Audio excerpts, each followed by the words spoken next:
dit ce qu'on pense de ça. On va encore dire ce qu'on pense de ça. Et donc, je crois que c'est une très bonne chose qu'il le fasse.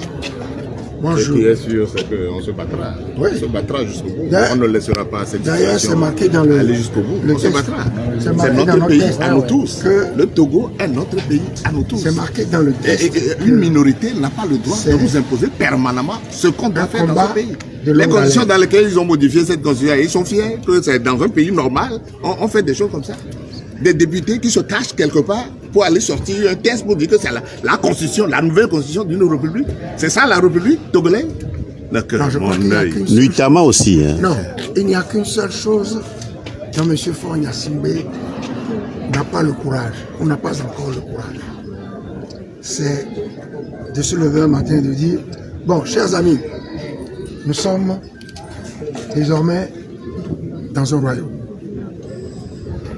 Le royaume du Togo. Je crois qu'il n'a pas encore le courage de dire ça. J'espère qu'il aura le courage de le faire. Oui, non.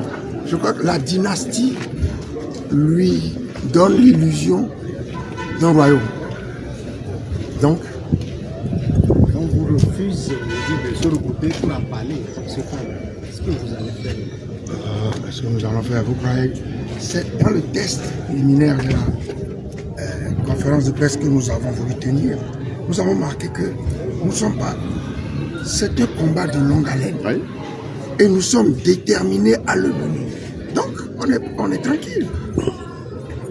Monsieur Faure Gnassingbé, là, vous croyez que si lui n'était pas le fils de Eyarima Gnassingbé, il serait chef d'État? Non, jamais. Donc, on va voir. Il ne va pas nous apprendre, nous, ce que nous devons faire. Nous sommes des combattants et nous allons empêcher ce qu'il est en train de faire là.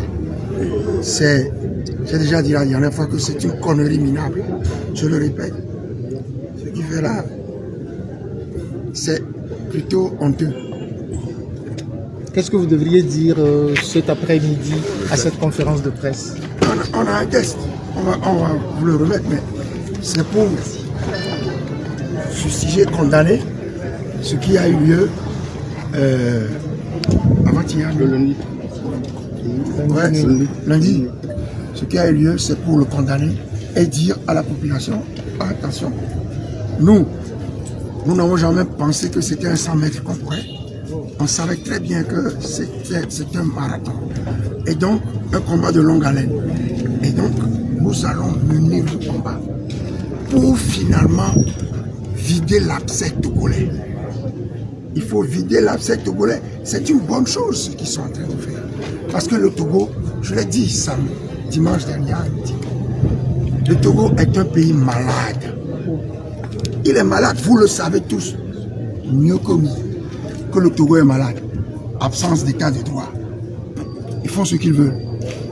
Lorsque vous respectez la loi, par exemple, la loi sur l'adressage, que je connais, pour respecter la loi, le ministre qu'on a nommé membre de la Cour constitutionnelle, le ministre Poukwesi, et il prend une note pour annuler une délibération d'un conseil municipal. Et pour bien vous montrer que vous avez raison, il retourne à l'Assemblée nationale prendre une loi pour qui vous empêche maintenant de respecter la loi qu'ils ont annulée. Donc, écoutez, le Togo est un pays malade. Nous allons tout mettre en œuvre pour que le Togo reprenne une situation normale. Retrouve la situation d'un pays normal. C'est tout. Je dis, c'est une bonne chose. C'est une bonne chose. Tout le monde sait.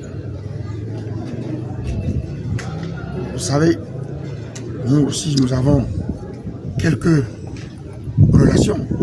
Nous rencontrons des responsables des pays qui nous entourent. Et ce qu'ils nous disent, c'est triste. C'est une surprise pour vous, cette modification de ce qui se passait. Non, je vous dis, ce qu'ils font là ne nous surprend pas. Un pays malade agit comme ça, jusqu'à ce que on lui fasse regagner, retrouver la santé. Le taureau, c'est bien ce qu'ils font là. Ils vont retrouver la santé. C'est moi qui vous le dis.